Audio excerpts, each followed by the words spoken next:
Assalamualaikum warahmatullahi wabarakatuh. Selamat ya nak, sudah naik ke kelas 5. Bertemu lagi dengan Ustazah Faiza. Dalam hal ini Ustazah akan mengajar tematik muatan pelajaran bahasa Indonesia. Untuk kali ini Ustazah akan mengajak kalian belajar di tema 1, yaitu mengenal organ gerak hewan dan manusia. Untuk muatan pelajaran bahasa Indonesia ini kita akan belajar KD 3.1 dan 4.1. Untuk KD 3.1 yaitu menentukan pokok pikiran dalam teks lisan dan tulis ya. Untuk KD 4.1 menyajikan pokok pikiran dalam teks tulis dan lisan secara lisan dan tulis. Mari kita belajar tentang ide pokok dan kalimat utama dulu ya. Mari simak penjelasan Ustazah kali ini. Untuk yang pertama yaitu kita belajar mencari ide pokok paragraf. Nah, ide pokok itu apa ya? Nah, kita harus paham dulu apa itu ide pokok ya. Ide pokok itu adalah ide atau gagasan yang menjadi pokok pengembangan paragraf atau bahasanya yang dibahas dalam paragraf itu apa. Nah, itu ide pokoknya ya. Kemudian ide pokok biasanya terdapat dalam kalimat utama ya. Jadi di dalam kalimat utama itu sudah mewakili ide pokoknya. Kemudian nama lain dari ide pokok adalah gagasan pokok, gagasan utama, pokok pikiran. Nah, jadi kalau misalnya ada soal yang pertanyaannya carilah ide pokok paragraf di atas, sama dengan carilah gagasan pokok, carilah pokok pikiran dalam paragraf di atas, itu sama saja. Yang dimaksud gagasan pokok, gagasan utama, pokok pikiran, ide pokok itu sama. Kemudian langkah-langkah untuk menemukan ide pokok di dalam paragraf. Yang pertama adalah kita harus membaca paragraf itu dengan teliti. Jadi kita harus membaca intensif. Ya, kita harus memahami paragraf tersebut. Setelah itu, carilah kalimat utama dari paragraf tersebut. Kita mencari kalimat utamanya. Di kelas 4 kemarin sudah diajarkan mencari kalimat utama ya. Kalau sudah menemukan kalimat utama, kita bisa mengubah kalimat utama tersebut menjadi kalimat yang lebih kompleks ya. Kita bisa mencari inti dari kalimat utama tersebut. Nah, itu sudah cara-cara menemukan ide pokok paragraf. Kemudian yang kedua, materi yang kedua kali ini yaitu menentukan kalimat utama. Nah, kalimat utama itu apa? Kalimat utama adalah kalimat yang menjadi fokus atau bahasan utama dalam suatu paragraf. Jadi seandainya tidak ada kalimat penjelas, kalimat utama saja, kita sudah paham, oh paragraf ini membahas ini. Ya, jadi kalimat utama itu nanti yang digunakan untuk pengembangan paragrafnya. Ya. Kalimat utama biasanya mewakili tema atau isi dari suatu paragraf. Jadi dari pokok bahasan, dari ide pokok tadi, kemudian dikembangkan jadi kalimat utama. Nah, kalimat utama tadi sudah mewakili isi dari paragraf. Dalam sebuah paragraf terdapat satu kalimat utama dan beberapa kalimat penjelas. Ya, jadi dalam sebuah paragraf terdapat satu kalimat utama dan beberapa kalimat penjelas.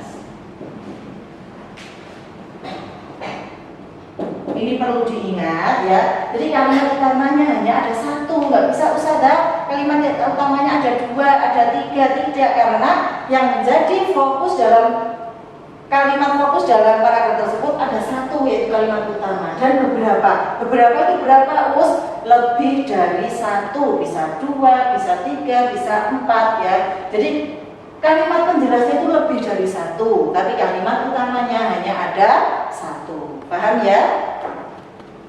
Nah, kalimat penjelas itu apa? Kalimat penjelas biasanya berupa pernyataan yang menjelaskan kalimat utama. Supaya apa? Supaya lebih mudah dipahami pembaca. Jadi kalimat penjelas di sini fungsinya untuk menjelaskan kalimat utama atau untuk mengembangkan kalimat utama menjadi dalam sebuah paragraf. Kemudian langkah menemukan kalimat utama. Yang pertama, bacalah bacaan secara utuh dengan seksama. Sama dengan di pokok tadi, baca semuanya, jangan dibaca satu kalimat, 2 kalimat, tidak boleh, harus baca semuanya. Pahamilah setiap kalimat yang dibaca, jadi setiap kalimat dipahami. Perhatikan topik yang dibahas dalam bacaan tersebut. Topiknya ini membahas apa ya? Oh, misalnya ini membahas kupu-kupu, oh berarti topiknya kupu-kupu. Ingatlah bahwa dalam sebuah paragraf biasanya hanya terdapat satu kalimat utama yang menjadi inti bacaan. Jadi carilah satu kalimat yang menjadi inti dari bacaan. Ini ada contoh untuk menentukan ide pokok dalam paragraf. Contoh menentukan ide pokok dalam paragraf. Bacalah paragraf di bawah ini. Burung cendrawasih merupakan salah satu contoh hewan vertebrata. Mereka ditemukan di Indonesia Timur, pulau-pulau Selat Torres, Papua Nugini, dan Australia Timur. Warna bulu burung cendrawasih yang mencolok biasanya merupakan kombinasi beberapa warna yang lain seperti hitam, coklat, oranye, kuning, putih, biru, merah, hijau, dan ungu.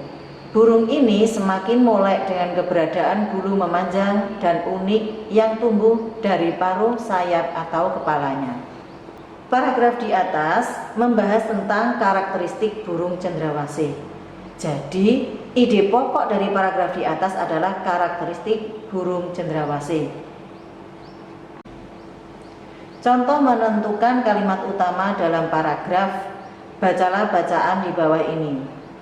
Wayang bambu merupakan salah satu jenis kesenian yang cukup langka. Kesenian ini berkembang di daerah Bogor, Jawa Barat. Kesenian wayang bambu ini awalnya dikembangkan oleh Ki Drajat yang merupakan pembuat sekaligus dalang wayang bambu. Sesuai namanya, wayang bambu terbuat dari bambu, khususnya bagian dalam bambu. Kalimat utama paragraf di atas terdapat di awal paragraf, yaitu kalimat wayang bambu merupakan salah satu jenis kesenian yang cukup langka. Oke anak-anakku, perlu diperhatikan ya bahwa ide pokok itu berbeda dengan kalimat utama. Jadi tidak sama ide pokok dan kalimat utama itu ya. Berdasarkan bentuknya, kalimat utama selalu berbentuk kalimat.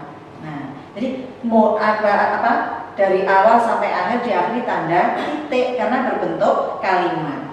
Sedangkan ide pokok tidak selalu berbentuk kalimat seperti yang Ustazah contohkan tadi, ya, karena membahas karakteristik atau ciri-ciri dari burung cendrawasih. Jadi ide pokoknya bisa langsung karakteristik burung cendrawasih, ya, yang contoh tadi ya.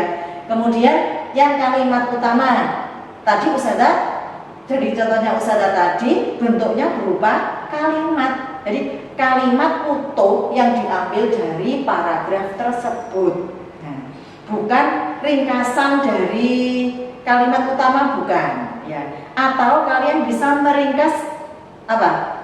Meringkas untuk ide pokoknya bisa meringkas dari bacaan. Tapi kalau kalimat utama harus sama dengan kalimat yang ada di paragraf. Ambil satu kalimat yang menjadi fokus pembicaraan dalam paragraf tersebut. Nah, kemudian kalimat itu ambil kalian salin, nah itu namanya kalimat utama.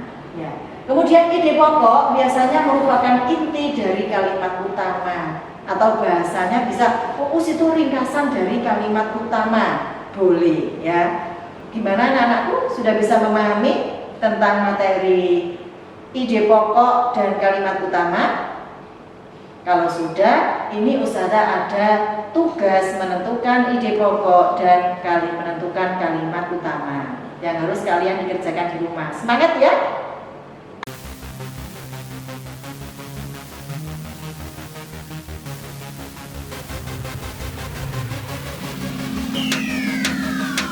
Bagaimana anak-anakku? Sudah dibaca tugasnya? Dikerjakan sesuai perintahnya ya. Yang satu menentukan ide pokok dalam paragraf, dan yang satu lagi menentukan kalimat utama dalam paragraf. Kalau sudah dibaca, kalian bisa mengerjakan tugasnya ditulis di buku tulis bahasa Indonesia. Oke, bisa ya? Terima kasih atas perhatiannya. Ustazah kira pembelajaran bahasa Indonesia pada kali ini cukup sekian. Bila ada salah dari Ustazah mohon maaf yang sebesar-besarnya. Ustazah akhiri. Assalamualaikum warahmatullahi wabarakatuh.